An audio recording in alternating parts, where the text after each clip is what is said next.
नमस्कार दोस्तों, आप सभी का स्वागत है एक और नई वीडियो में, जो कि आप सभी के चैनल एक ही लक्ष्य पर मैं लेकर आया हूँ।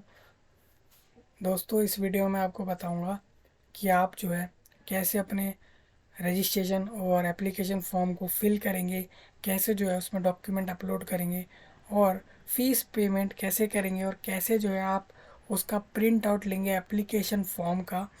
ये मैं बता रहा हूँ आपको महाराष्ट्र कॉमन एंट्रेंस टेस्ट, जो कि आपका MCA master of computer application program के लिए होने वाला है इस साल 2023 के अंदर।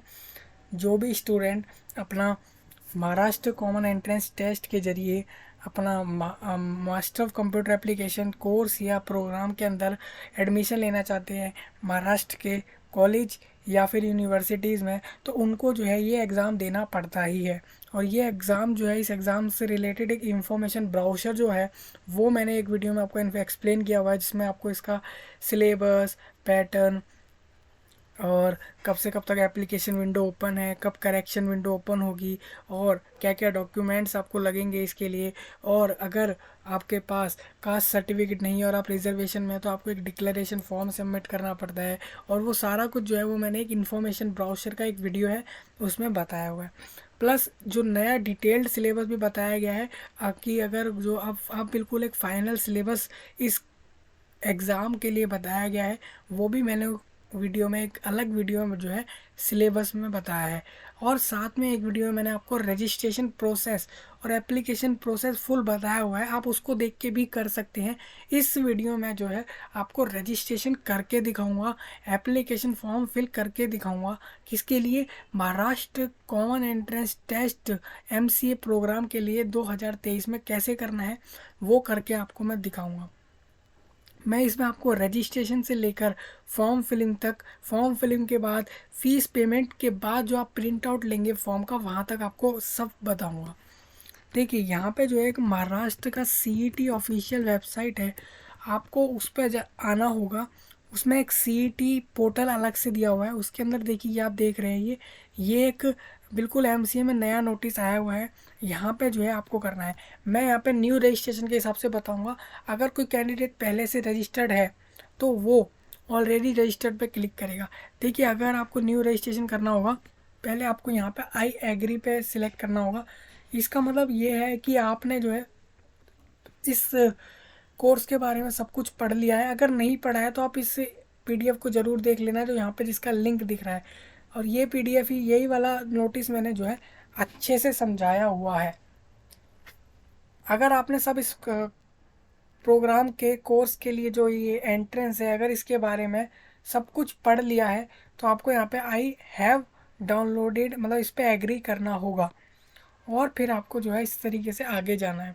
अब देखिए, यहाँ पे जो है ना आपको रजिस्ट्रेशन करना है। सबसे पहले रजिस्ट्रेशन करते समय, आपको रजिस्ट्रेशन जब हो जाएगा, आपको आपको आपको एक एप्लीकेशन नंबर मिलेगा और आपको रजिस्ट्रेशन के दौरान आपको एक अपना पासवर्ड भी क्रिएट करना है, जो कि यूनिक होना चाहिए। दूसरा, वो पासवर्ड जो है वो आपका जो है लॉगिन के टाइम पे काम आएगा, मतलब जब आपका रजिस्ट्रेशन कंप्लीट हो जाएगा और फिर कभी जब आगे आप दोबारा इस वेबसाइट पे आएंगे अपने MCA CET के रिजल्ट को देखने, या एडमिट कार्ड या हॉल टिकट जिसे बोलते हैं, आप उसे देखने जब आएंगे या फिर आंसर की के लिए जब आएंगे, तो आपको जो है अपना एप्लीकेशन नंबर और पासवर्ड डालना होगा। वो उससे ही आप जो है दोबारा रजिस्ट्रेशन कर पाएंगे। तो उसके लिए आपको सबसे पहले रजिस्ट्रेशन करना पड़ता है। रजिस्ट्रेशन में आपको सिंपल अपना अपना नाम डालना है, आपका फादर का नेम, मतलब आपके पिता का नाम, माता का नाम, जो भी है। जेंडर आपको अपना डाल देना है, जो भी आपका जेंडर होगा।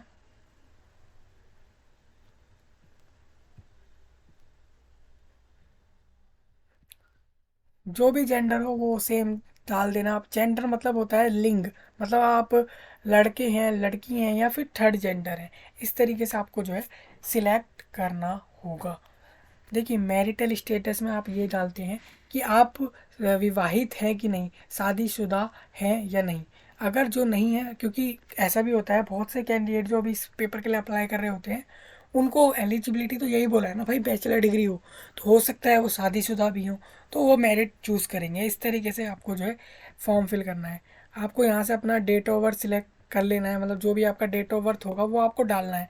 जो भी आपका डेट मंथ ईयर हो जिसमें आपका जो है बर्थ हुआ हो वो आपको यहाँ पे डालना होगा।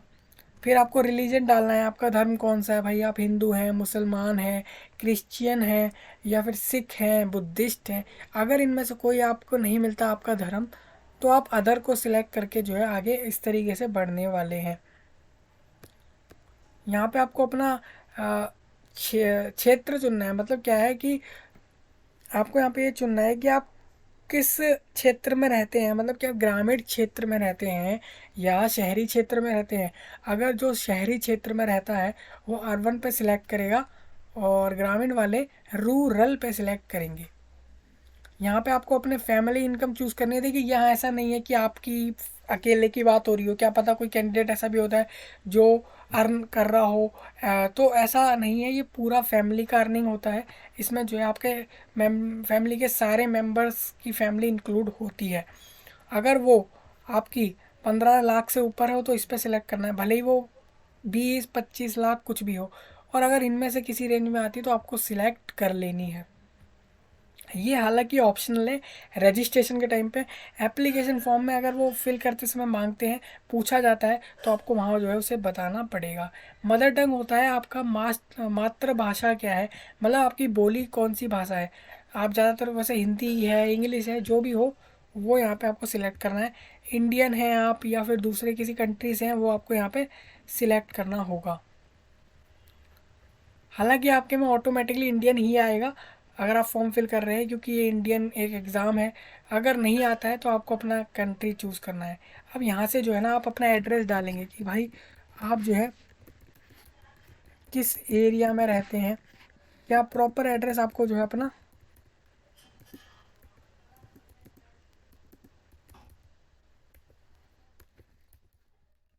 डालना है। ये अभी रजिस्ट्रेशन हो रहा है, एप्लीकेशन फॉर्म फिल नहीं हो रहा, वो इसके आगे होगा। अगर आपका एड्रेस इन दोनों लाइनों में आ जाता है तो ये लाइन आप खाली छोड़ सकते हैं। नेक्स्ट आपको स्टेट डालना है, कौन से स्टेट में आप रहते हैं, यानी कि राज्य। फिर आपको डिस्ट्रिक्ट यानी अपना ज़िला चूज़ करना है, आप कौन से ज़िला में रहते हैं। फिर आपको जो है यहाँ पे अपना पिन कोड जो है वो डालना होगा। अब इस पर आप सिलेक्ट करेंगे, मतलब क्या है कि आपका यही जो ऊपर आपने एड्रेस डाला ये वाला, वही जो है आपका परमानेंट एड्रेस है। उसके लिए आप यहाँ पे बताएंगे। अगर अलग हो तो आप यहाँ पे अपना अलग एड्रेस भी डाल सकते हैं। अब देखिए यहाँ पे ना आपको एक अपना एप्लीकेशन, यहाँ पे एक मोबाइल नंबर डालना है और एक ईमेल आईडी डालना है जो कि वैलिड होना चाहिए, जिससे कि आपको जो है आगे की कोई भी नोटिफिकेशन इस एग्ज़ाम से रिलेटेड हो जो आपने भरा हुआ है फॉर्म, तो वो आपको जो है डायरेक्टली उस ईमेल पर मिल जाए, या फिर वो जो है आपको नंबर पे मिल जाए। तो इसीलिए अपना ही डालना, पेरेंट्स का भी डाल सकते हैं, यहाँ पे कुछ ऐसा वो नहीं है। लेकिन अपना डालने में फ़ायदा ये है कि भाई एग्ज़ाम आप देने वाले हैं तो नोटिफिकेशन आपको सबसे पहले मिलना ज़रूरी है। अगर किसी के पास पर्सनल मोबाइल हो, पर्सनल नंबर हो, तो वो अपना डिटेल ही डाले, तो उसके लिए जो है वेल एंड गुड रहेगा।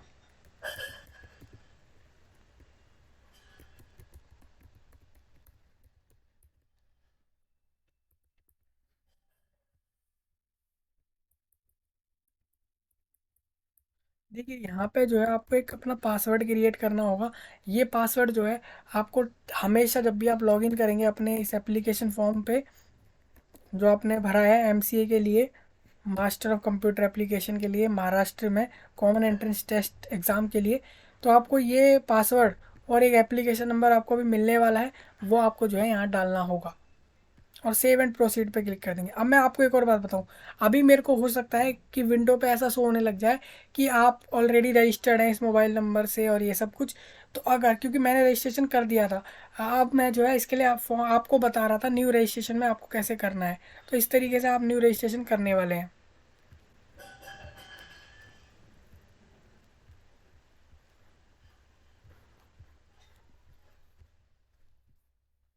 देखिए अभी मेरे को वही सेम लिखा आएगा जैसा मैं बता रहा था आपको। हालांकि अभी क्या बोला गया है कि सेम पासवर्ड होना चाहिए आपका। देखिए हाँ ये एक चीज़ है, आप पासवर्ड जो है वो सेम डालें दोनों जगह।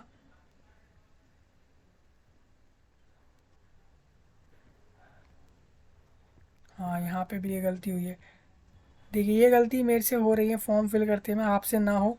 आप इसको एक बार अच्छे से चेक कर लेना।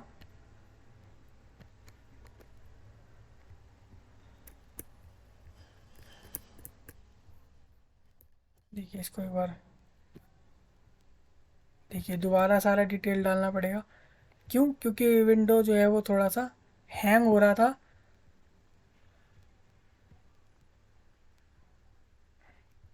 कोई नहीं, हम जल्दी से भर लेते हैं इस चीज़ को भी।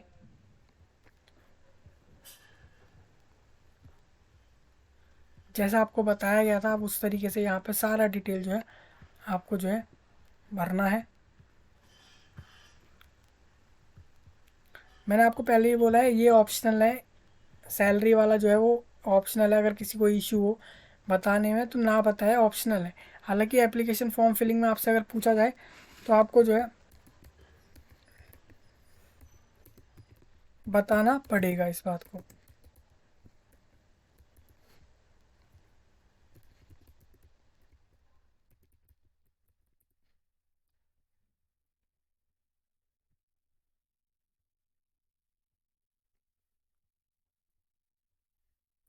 सारी डिटेल को जो है आप एक एक बार जो है बार बार चेक कर सकते हैं भरते समय। क्योंकि एक बार फॉर्म फिल में जब आपका फ़ीस पेमेंट हो जाता है, उसके बाद जो है आपका कोई चेंज जो है नहीं करने दिया जाता है। यहाँ पे आपको एक अपना पासवर्ड क्रिएट करना होगा, जैसा कि मैं आपको पहले बता चुका था।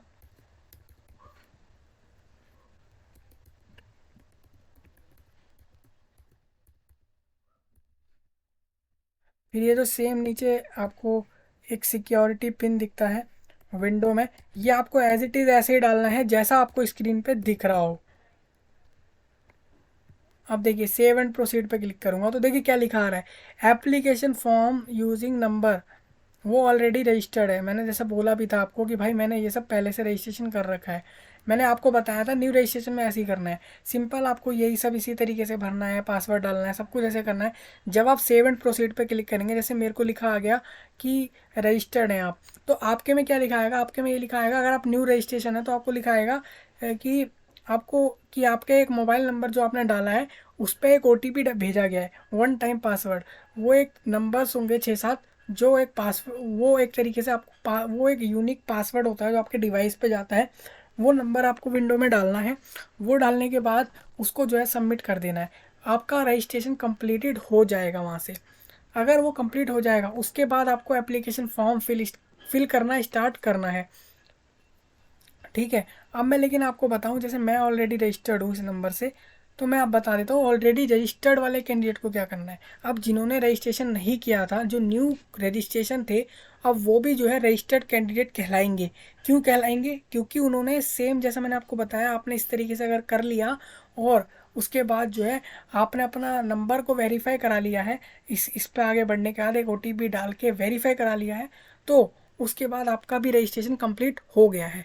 अब आप और जो पहले से रजिस्टर्ड थे दोनों कैंडिडेट अब रजिस्टर्ड कैंडिडेट कहलाएंगे। अब आगे क्या करना है, अब जैसे मान लीजिए आप इस पे आए, इस विंडो पे आए, जब भी आगे आए आप कभी भी वेबसाइट पे, या तो आप इससे एडमिन लॉगिन से जा सकते हैं अपना एप्लीकेशन नंबर डाल के और पासवर्ड डाल के, नहीं तो ऑलरेडी रजिस्टर्ड पे क्लिक करेंगे आप। यहाँ पे देखिए ऑलरेडी ये एप्लीकेशन नंबर मेरा आ गया है, क्योंकि मैंने बोला था कि मैं ऑलरेडी रजिस्टर्ड हूँ। ठीक है। अगर आप नहीं हैं तो आपको वैसे करना होगा जैसे मैंने आपको बताया, और आपका रजिस्ट्रेशन हो जाएगा, आपको एक एप्लीकेशन नंबर मिल जाएगा। अगर कोई कैंडिडेट अपना अकाउंट में कोई अपना एप्लीकेशन नंबर भूल जाता है तो वो इस पर क्लिक करेगा, और यहाँ पे अगर कोई अपना पासवर्ड भी भूल सकता है, कोई नंबर भी भूल सकता है। मैं नंबर से बताता हूँ। अगर आप नंबर भूल गए हैं, सिंपल आपको अपना यहाँ पे डिटेल डालना है जो आपसे मांगा जा रहा है। रजिस्ट्रेशन के टाइम पे आपने ये सब दिया था, मदर फादर नेम, अपना नाम और डेट ऑफ बर्थ, ये आपको एज इट इज डालना है जो भी आपने रजिस्ट्रेशन के समय डाला था। सबमिट करेंगे, आपको अपना एप्लीकेशन नंबर मिल जाएगा जो आप भूल चुके हैं। इस तरीके से आप जो है जा सकते हैं। अब देखिए, अब आप लॉगिन कर रहे हैं रजिस्टर्ड कैंडिडेट के तौर पे, तो आपको सिंपल साइन इन करना होगा। अब देखिए ये विंडो आपके सामने ओपन हो गया है जिसमें लिखा आ रहा है रजिस्ट्रेशन कंप्लीटेड। अब देखिए ये सब भी कंप्लीट लिखा आ रहा है। आपको इस तरीके से जो है फॉर्म फिल करना होगा। मैं आपको बता रहा हूँ, रजिस्ट्रेशन हमारा हो चुका है। अब मैं बताऊँगा आपको बाकी सारी डिटेल कैसे फिल करनी है। आप जैसे इस पे जाएंगे सेकंड वाले पे, रजिस्ट्रेशन के बाद क्या आप महाराष्ट्र में रहते हैं? अगर रहते हैं तो यस, नहीं तो नो। क्या आप पर्सन विद डिसेबिलिटी हैं? आपन दिव्यांग व्यक्ति आहत का, मतलब क्या आप दिव्यांग व्यक्तियों में आते हैं? अगर आते हैं तो यस, अदरवाइज नो। सिंपल। फिर सेव एंड प्रोसीड पे क्लिक करना होगा आपको। देखिए फिर मैं बताता हूँ आपको, क्वालिफिकेशन डिटेल आपको डालना पड़ेगा। क्वालिफिकेशन डिटेल आप डालेंगे, जैसे आपने रजिस्ट्रेशन में डाल दिया, सब कुछ कर दिया, ये रजिस्ट्रेशन आपका कंप्लीट हो गया था, एप्लीकेशन नंबर भी आपको मिल गया था। हम यहाँ पे डाल रहे थे ये कैटेगरी, आप महाराष्ट्र में, ये बिल्कुल एप्लीकेशन प्रोसेस ही चल रहा है, बिल्कुल वन बाय वन स्टेप चल रहा है। इस तरीके से आपको डालना है। फिर आपको क्वालिफिकेशन डिटेल डालना पड़ेगा कि अगर आपके पास, जैसे आपसे पूछा जा रहा है कि आपके पास 12th क्लास में या फिर आपके कॉलेज, जो आप कॉलेज करा आपने किसी भी बैचलर डिग्री में, उसमें आपके पास मैथमेटिक्स थी या नहीं, आपने पढ़ी थी या नहीं पढ़ी थी। अगर पढ़ी थी तो यस करना है, नहीं तो नो करना है। इसमें कोई डाउट नहीं होना चाहिए शायद। अगर ग्रेजुएशन स्टेटस, कोई कैंडिडेट अगर बैचलर डिग्री पास्ड है तो उसको पास्ड सिलेक्ट करना होगा। अगर वो लास्ट ईयर में है अभी बैचलर डिग्री के, तो उसको अपीयरिंग सिलेक्ट करना है और अपना कोर्स का ड्यूरेशन सिलेक्ट करना है। देखिए पास्ट करेंगे ना तो आपको अपने मार्क्स भी यहाँ पे डालने पड़ेंगे जो आपसे पूछेगा। देखिए यहाँ पे पूछा जा रहा है कौन सी साल में आपने पास करा, कितने परसेंटेज में मार्क्स आए आपके, और अगर परसेंटेज में आए तो कितने मार्क्स, कितने में से कितने मार्क्स आपके आए, कितनी परसेंटेज आई, और किस कौन सी क्लास में आपके आई, कौन से मतलब फर्स्ट फर्स्ट क्लास में आई, मतलब फर्स्ट ईयर में आई। जो भी है आपका कॉलेज ग्रेजुएशन लेवल की डिटेल यहाँ से आपसे वो मांग लेगा। अगर किसी कैंडिडेट का सीजीपीए में आया तो वो सीजीपीए में भी यहाँ पे डिटेल डाल देगा, इतने में से उसके इतना सीजीपीए आए, और उसको परसेंटेज में कैलकुलेट करके उसे लिखना होगा। जैसे कि आपको मैं पहले बता चुका हूँ। मैं अपीयरिंग वालों के लिए बता रहा हूँ जो अभी लास्ट ईयर में है, तो उनको अपना कोर्स का ड्यूरेशन डालना है, कितने साल का कोर्स है उनका जो चल रहा है, और कौन सा कोर्स वो कर रहे हैं। अगर वो इनमें से कोई कोर्स नहीं आता और तो फिर आप अदर पे सिलेक्ट कर सकते हैं। बस ये होना चाहिए कम से कम 3 साल का वो कोर्स होना चाहिए। सेव एंड प्रोसीड पे क्लिक करेंगे, क्वालिफिकेशन डिटेल आपका हो जाएगा। फिर आपको अपना सेंटर चुनना है एग्ज़ाम का। अब देखिए एग्ज़ाम के सेंटर में जैसा आपको डिटेल में यहाँ दिख रहा होगा, यहाँ दिल्ली है। अगर आप महाराष्ट्र के अलावा कोई भी स्टेट चुनते हैं तो आपको पहला सेंटर खुद देगा कमीशन अपनी तरफ से। जैसे कि आपने दिल्ली चुना तो न्यू दिल्ली मिल गया। इसी तरीके से आप जैसे झारखंड चुनते हैं तो रांची ऑटोमेटिकली आपको मिल जाएगा। मतलब किसी भी स्टेट का कैपिटल जो है वो सेंटर जो है ऑटोमेटिकली आपको मिलने ही वाला है, अगर महाराष्ट्र को छोड़ के। क्योंकि महाराष्ट्र में तो भाई एग्ज़ाम है ही, उन्हीं कॉलेजों के लिए एग्ज़ाम है, तो वहाँ तो सेंटर में चॉइस आपको देनी ही पड़ेगी। लेकिन दूसरे स्टेट वाले कैंडिडेट को जो है एक चॉइस ऑटोमेटिकली वो खुद देंगे। जैसे कि एक स्टेट, दूसरा कोई स्टेट है महाराष्ट्र के अलावा, उसका पहला सेंटर वो खुद दे रहे हैं जो कि उस स्टेट का कैपिटल होगा। बाकी सेंटर जो है आपको खुद चूज़ करने होंगे। जैसे आप इनमें से कोई भी चूज़ कर सकते हैं अपने हिसाब से, जो भी आपके पास पड़ेगा दूरी के हिसाब से जो है आप चूज़ कर लेंगे। जैसे ही आपका सेंटर चूज़ हो जाएगा, 4 सेंटर हैं, 4 सेंटर की प्रेफरेंस है, आपको चारों चूज़ करने पड़ेंगे। ऐसा नहीं है 2-3 सेंटर चूज़ करके छोड़ दें। सेंटर के बाद आपको जो है अपना फ़ोटो और सिग्नेचर अपलोड करना पड़ेगा। जैसे देखिए ये फ़ोटो और सिग्नेचर अपलोड है। आपको सिंपल सिलेक्ट पे क्लिक करना है, फ़ोटोग्राफ पे क्लिक करना होगा, ये ओपन का ऑप्शन आएगा, ओपन पे आपको जाना है। यहाँ पे अपना आपको फ़ोटो सिलेक्ट कर लेना है, आपका जो भी फ़ोटो है जिसको आप अपलोड करना चाह रहे हैं उसको जो है आपको ऐसे सिलेक्ट करना है, और वो जो है आपका जेपीजी फॉर्मेट में हो, जैसे कि पहले आपको बता चुका हूँ मैं, जेपीजी या फिर जेपीईजी फॉर्मेट में हो, और 50 KB से कम साइज़ होना चाहिए आपका, फ़ोटो का भी सिग्नेचर का भी। देखिए एक बात और यहाँ पे मेन ये है कि अगर आपको फ़ोटोग्राफ का साइज़ चेंज करना नहीं आता, फॉर्मेट चेंज करना नहीं आता, तो उसकी वीडियो चैनल पे है, आप जाकर देख सकते हैं। ठीक है, इसको सिलेक्ट करना है और ओपन करना है। ये आपका फ़ोटो ओपन हो जाएगा, इसको अपलोड कर देना है। जैसा कि ये यहाँ अपलोड हो गया, इसी तरीके से आप साइन को भी अपलोड कर लेंगे। फिर सेव एंड प्रोसीड पे क्लिक करेंगे आप। उसके बाद जो है आपको इस पे आना होगा, upload required document for proof of identity. अब यहाँ पे आपको आइडेंटिटी प्रूफ पे एक डॉक्यूमेंट आपको यहाँ देना पड़ेगा। यहाँ पे आपको वो डॉक्यूमेंट सिलेक्ट करना है, वो कौन सा डॉक्यूमेंट आप डाल दे रहे हैं। वो इनमें से कुछ भी हो सकता है, पैन कार्ड, पासपोर्ट, लाइसेंस, कुछ भी हो सकता है। वो सिलेक्ट करना है। फिर यहाँ एक अपलोड का ऑप्शन आता है, उस पर यहाँ पे आपको उसको क्लिक करना होगा और अपलोड कर देना होगा। जैसे कि आपको दिख रहा है यहाँ मैंने उसको अपलोड किया हुआ है, इस तरीके से आप अपलोड कर देंगे। सेव एंड प्रोसीड पे आगे बढ़ जाएंगे नेक्स्ट स्टेप पे। इसके बाद जो आपके पास एक ये आएगा प्रीव्यू, कि आप देख लीजिए भाई कि जो भी आपने डिटेल्स डाली हैं वो सारी सही हैं। अगर कोई डिटेल आपको लगता है कि उसे चेंज करना है तो ये एक ऑप्शन आता है, येलो कलर का एक छोटा सा बॉक्स सा दिख रहा होगा, उसके ऊपर एक पेंसिल दिख रही होगी आपको। इस पेंसिल को सिलेक्ट करेंगे और उस फील्ड के अंदर कुछ भी चेंजेस आपको करना है तो आप कर देंगे तभी के तभी। नहीं करना तो प्रोसीड फॉर पेमेंट पे आपको क्लिक करना होगा, जिससे कि आप पे एप्लीकेशन फ़ीस पे आ जाएंगे, जिसमें आपको बोला गया है 1000 रुपये। अब देखिए मैं एक फ़ीस में आपको बता दूं, 1000 रुपये उन कैंडिडेट को देने हैं जो कि महाराष्ट्र स्टेट से नहीं है, बाहर है। महाराष्ट्र की स्टेट्स के अलावा किसी भी स्टेट से हो सकते हैं वो, और वो किसी रिजर्वेशन कैटेगरी में नहीं आते।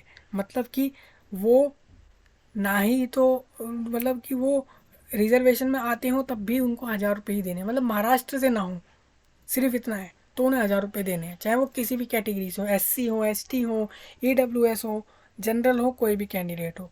और जो महाराष्ट्र कैंडिडेट हैं वो, और महाराष्ट्र कैंडिडेट के साथ साथ वो जो है अनरिजर्व कैटेगरी में है। मतलब कि ऐसे कैंडिडेट जो कि महाराष्ट्र में रहते हैं और कोई रिजर्वेशन कैटेगरी में नहीं आते, तो उनको भी 1000 रुपये पेमेंट करने पड़ेंगे। बाकी जो बचे महाराष्ट्र के स्टेट के कैंडिडेट जो कि रिजर्वेशन कैटेगरी में हैं, उनको 800 रुपीज़ पेमेंट करना पड़ेगा यहाँ से। जैसे कि ऑटोमेटिकली विंडो जनरेट करके आपको दे देगा यहाँ पे कि इतने आपको पे करने, तो सोचने की ज़रूरत वहाँ पे शायद आपको नहीं पड़ेगी। अब देखिए आपको यहाँ पे प्रोसीड टू पेमेंट पे क्लिक करना होगा, यस करना होगा। यहाँ पे आपको सिलेक्ट करना होगा टिक करके, फिर प्रोसीड टू पेमेंट पे आप क्लिक करेंगे। फिर रेज़र पे जो है एक पेमेंट गेटवे है, उसको आपको सिलेक्ट करना है। टर्म्स एंड कंडीशंस पे एग्री करना है आपको। फिर आप देखिए इनमें से आप किसी को भी, देखिए आप पेमेंट किसको करने वाले हैं, CET शैल को करने वाले हैं, मुंबई की। यहाँ पे साफ साफ लिखा आ गया है ये, लेकिन आप किससे करेंगे वो आपकी मर्जी है। आप अपने डेबिट कार्ड, क्रेडिट कार्ड, या फिर UPI, या फिर QR कोड स्कैन करके, पेटीएम, फ़ोनपे, गूगल पे, नेट बैंकिंग, वॉलेट, EMI, किसी से भी पेमेंट कर सकते हैं। एक चीज़ और, जो फीस आपको लग रही है एप्लीकेशन फॉर्म की, उसके ऊपर चार्ज भी लगेगा बैंक का, अगर कोई लेता है बैंक तो। इस बात को आपको पहले ही बताया गया है, तो ये बात जो है आप ध्यान रखें। अब मैं जैसे कर रहा हूँ UPI से पेमेंट कर रहा हूँ, आप और QR कोड स्कैन करके करने वाला हूँ।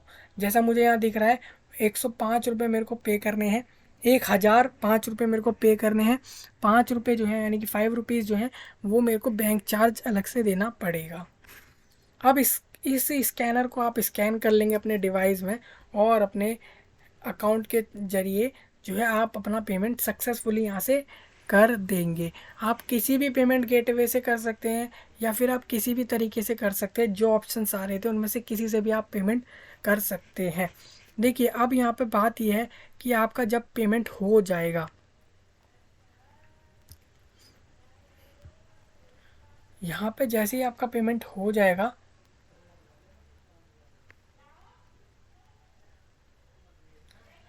यहाँ पे जैसे ही पेमेंट आपका हो जाएगा तो आपको जो है ना यहाँ पे लिखा आने लगेगा कि जैसे कि आपके 1000 रुपीज़ लिखे आ रहे हैं, यहाँ पे आपको लिखा आने लगेगा पास्ड। फेल्ड की जगह क्या लिखा आएगा, पास्ड। और रीज़न लिखा आएगा यहाँ पे ये कि पेमेंट इज़ सक्सेसफुली डन। और उसके बाद लिखा आ जाएगा आपको कि एप्लीकेशन फॉर्म सबमिटेड, मतलब कि आपका एप्लीकेशन फॉर्म जो है सबमिट हो चुका है। उसके बाद जो है आपको अपने एप्लीकेशन फॉर्म का प्रिंट आउट ले लेना है, जिससे कि वो जो है आपको बाद में अगर आपसे मांगा जाए एडमिशन के टाइम पे या रिजल्ट के टाइम पे, कहीं पे भी आपको जब मांगा जाए तो वो आपको जो है उसकी ज़रूरत पड़ेगी। तो इस तरीके से आपको जो है अपना MAH यानी महाराष्ट्र के कॉमन एंट्रेंस टेस्ट जो कि मास्टर ऑफ कंप्यूटर एप्लीकेशन 2023 का है, उसके लिए इस तरीके से फॉर्म फिल करना होगा। तो इस वीडियो में इतना ही, मिलते हैं अगली वीडियो में, तब तक के लिए धन्यवाद।